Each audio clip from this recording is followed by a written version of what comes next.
nang dahil sa hindi lisensyadong kumadrona ang munting tuwa ng bago mag-asawa na uwi sa malaking trahedya. Ngayon, may second chance ika nga sina Joseph at Evelyn. Anong naghihintay sa kanila?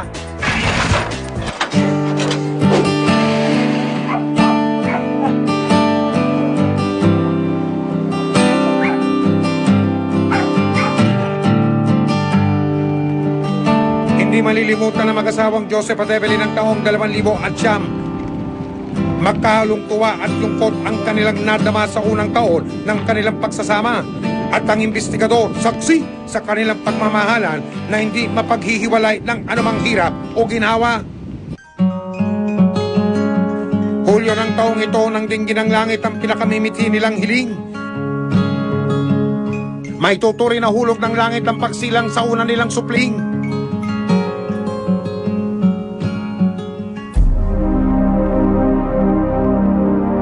Pero ang pagkakaroon ng supling biyayang naudyot dahil sa isang animoy pangungot.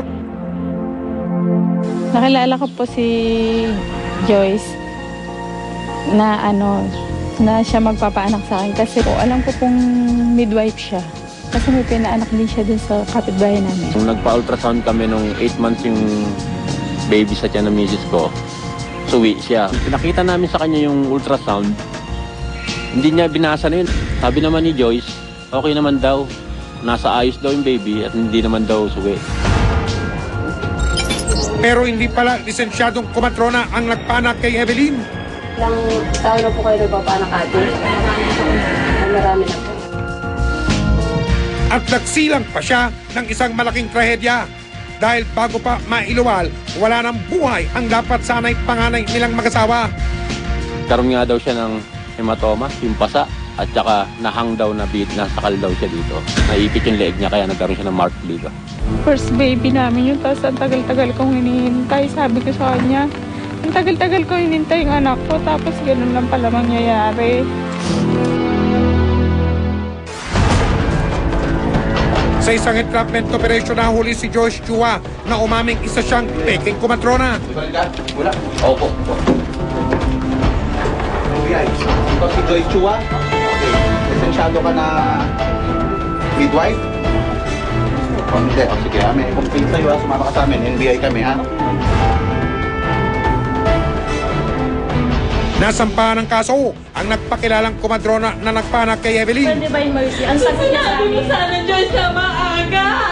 Sinabi pare-revive yung anak ko, pero hindi mo sinabi.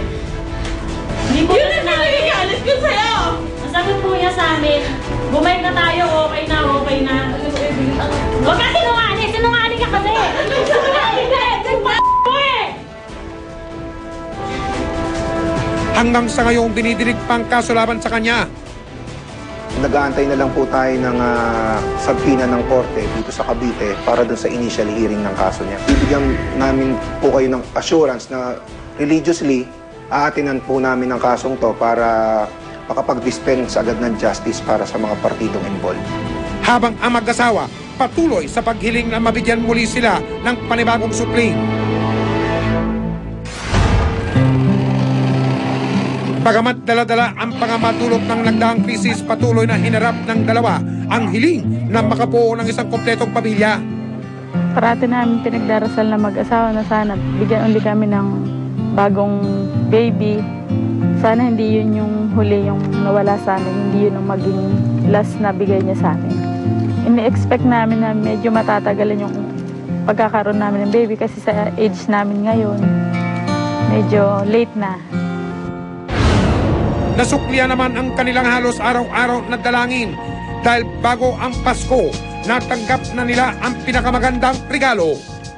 Hindi ko rin naman masyadong isipin yung masyado yung nangyari noong una, baka maapektuhan din kami.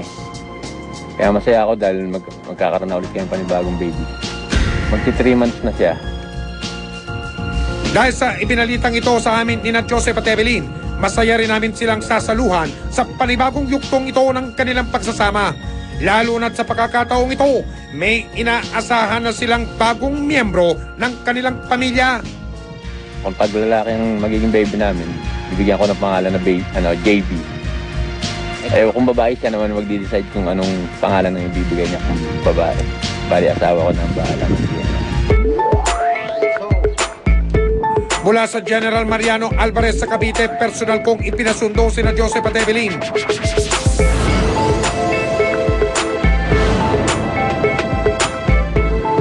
Ate, kuya, ano yung expect nyo? Ba't kayo pupunta rito? Blanco nga. Hindi nga Hindi namin namin alam alam eh. bakit eh. Meron ba kayong ibang naisip na kung bakit kayo pupunta rito? Wala nga naman. Ang nabanggit lang naman harap daw kami kay Sir Mike eh. Pero pati ang ilan sa kanilang mga mahal sa buhay, itinamay na rin namin sa gagawing sorpresa.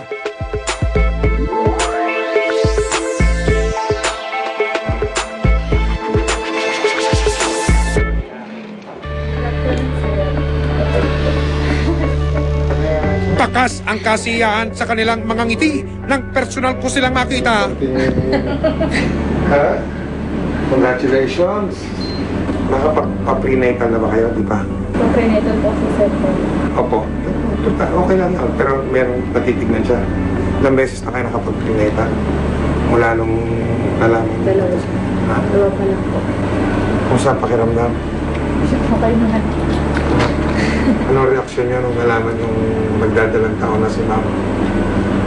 Patuloy pa rin sa pagdadasal para mabigyan ng sayos na. Para maayos. Yung pagbubuntis, tsaka maisilang na maayos. Malusog, bata. Special na bata yan. Lalo na matapos na nangyari. Di ba? Talagang nagustuhan ni Lord na magkaroon kayo ng aalagaan. Ang ilan sa mga kahanap ng dalawa na una nang nakaalam sa tunay na bakay ng kanilang pagpunta. Happy ako kasi parang sa lahat ng nangyari sa kanila, diba? Tapos nagkaroon ulit sila ng bagong baby. So, syempre, happy ako sa kanila kasi magkakaroon sila ng bagong angel sa buhay nila. Akyat lang tayo ng kaya nyo bang makyat? Kaya nyo pa? Hindi pa mabigat ang pakiramdam? Sa tanggapan ng sumbukan ng bayan, sumalubong kagad ang unang sorpresa sa kanilang mag-asawa. Iyak, magalit. Kaya sabi nga ng Dr. Bilafta, no? O ng midwife, hindi masama sa inyo ma-excite. Magalit. O yan, kilala niyo naman kaya? Oo. Kilala niyo sila? Ha? Panahon nang magpasalab sa kanila, kaya hindi na namin pinatagal pa ang pambibitin. Halika kayo. Halika. Halika. Sama ko kayo. Halika.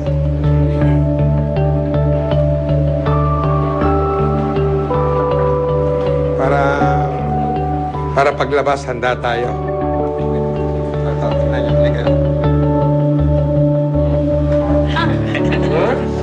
Hindi pa natin alam kung lalaki o babae, pero hindi ba? Ayos na siguro to, no? Ma'am, sir. Okay na po yan. O, no? Ha?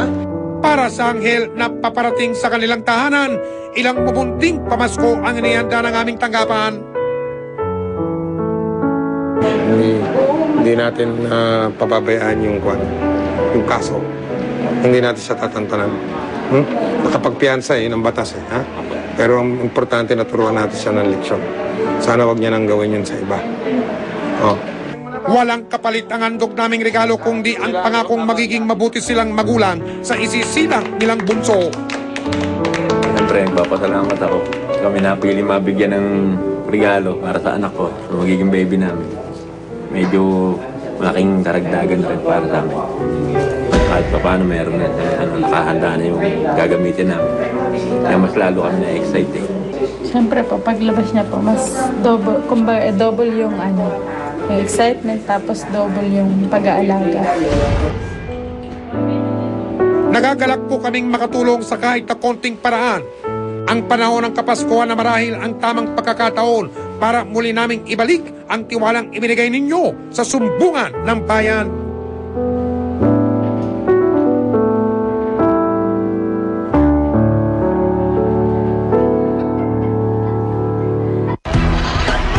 Susunod!